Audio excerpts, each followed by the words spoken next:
So ito na mga update mga boss. Nakagawa na ako ng panara nyo. Yan. Dalawa lang naman ang sasaraduhan eh. So lalagyan na natin ng hangin para malaman natin kung saan ba talaga yung butas nito.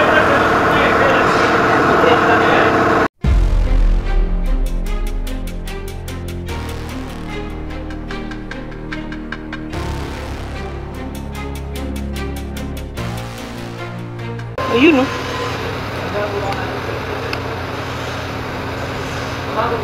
Doon banda mga boss oh. Dito. Diyan banda dito. Itong tube na yan. Diyan siya. So itataas ko, babaliktarin ko para makita natin. Tapos kukunin ko yung bobcat. At the end testingin natin doon. Lalagyan ko ng tubig yun. Tapos bababad natin to para sigurado. Ayun oh. Ayun oh. Oh. Lakas, di ba? So ito sa kabila. Sa bagay, sa kabila naman talagang butas nito, banda roon. Kasi ito dito yung auxiliary pan eh. So baliktarin ko lang mga boss. Wala man paano baliktarin to. Tataas natin.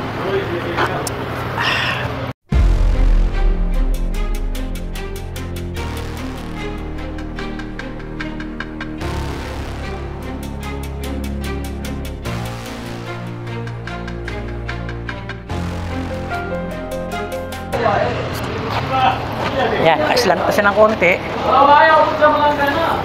Pasok uli natin to.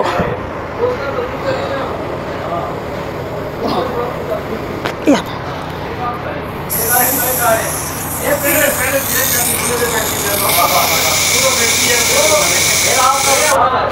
Yan. Tignan natin ulit kung nasaan dito.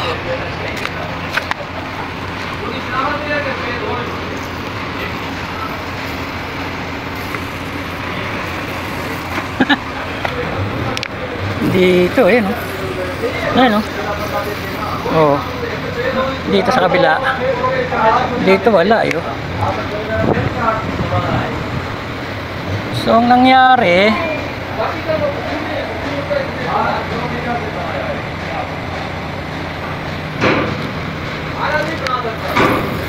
ayun oh.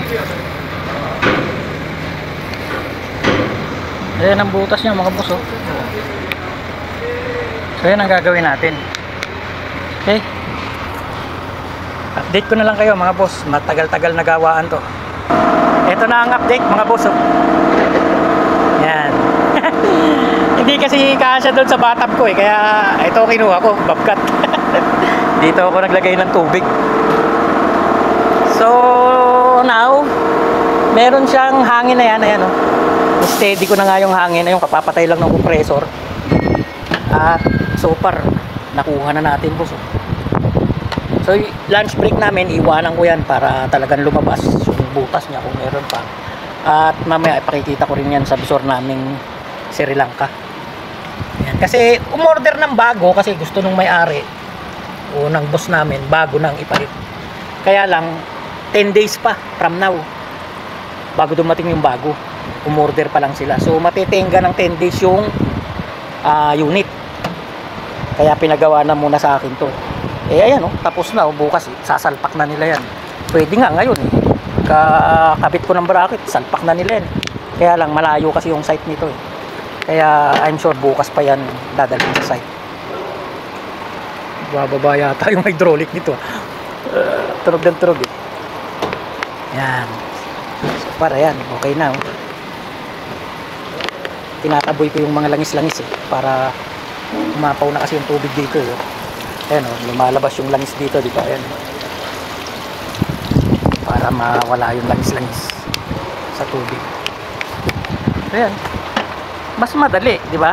Yun lang yung sira eh. Ang gusto ba naman eh i-condemn ko dito, buksan ko tong tangke, i-condemn ko sa loob, pati doon sa baba. Buksan ko rin, i-condemn ko yung magkabilang tubo. Eh di mas malaking trabaho yung pinagagawa sa akin nung Syrian. Kamuti talagang putya. O ayan, saglit lang oh. Natagalan nga lang ako dito sa pagpapagawa ng panara eh. At saka sa pagtutuyo, pagpupuno nitong tubig eh. pagbaklas nung screw at saka nitong mga bracket niya.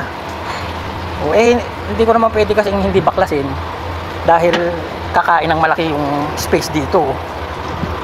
Pag binabad ko yan,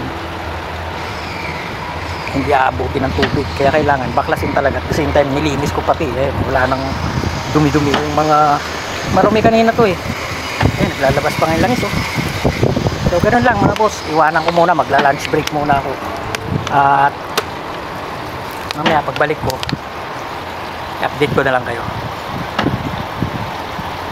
So far ngayon wala na ayun yung ginawa natin wala nang butas kanina, lakas ng sirit yan. So ayan na mga boss, inalis ko na roon tinapon ko na yung tubig kasi okay na, wala na siyang butas mga boss, nakuha na natin yung butas. So ngayon ikakabit na natin, i-assemble natin. Nugasan ko to, ang putik diba kanina, hindi nyo ba napansin yan, ang putik. Yung kanyang mga kailangan kasi yan may ganyan, nakaganyan yan yan, kumbaga sa vibrate yan yan, ganyan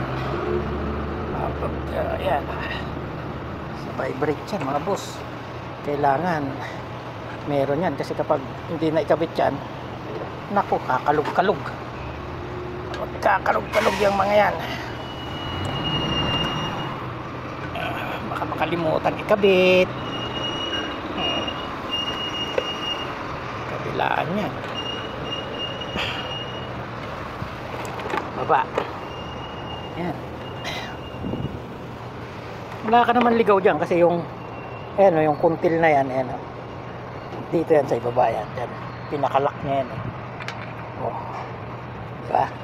So yun, okay na, 2, 4, 6, 8 ganun lang mga boss, kakabit ko muna to at i-update ko na lang kayo pag natapos na kasi medyo mahaba-haba yan pagkakabit na lang naman yan, wala nang ligaw dyan. So ito na siya mga boss, balik na natin yung kanyang bracket at saka screw. So ito 100% na yan na walang butas kasi tinesting ko na yan sa tubig, kaya nakakasigurado na akong wala na siyang butas at matagal kong binabad dyan sa tubig nang sa ganun makasigurado kung wala na siyang butas dahil ang hirap yan, baklasin sa site. Bukod sa mainit doon mag-isa pa yung mekanikong nagbabaklas niyan, kaya tinatamad siyang magbaklas dahil mahirap baklasin yan. No choice naman siya kung hindi baklasin talaga dahil hindi naman makuha-kuha doon so hopefully talagang hindi na maglukutok. Bago pa to nakita nyo naman yung ayan yung palatandaan ng manufacturer yung ibang tornilyo kasi nasa site iniwan. Ito may mga tornilyo pa yan nasa site iniwan. So maraming salamat mga boss sa makakapanood ng video kong ito. Thank you.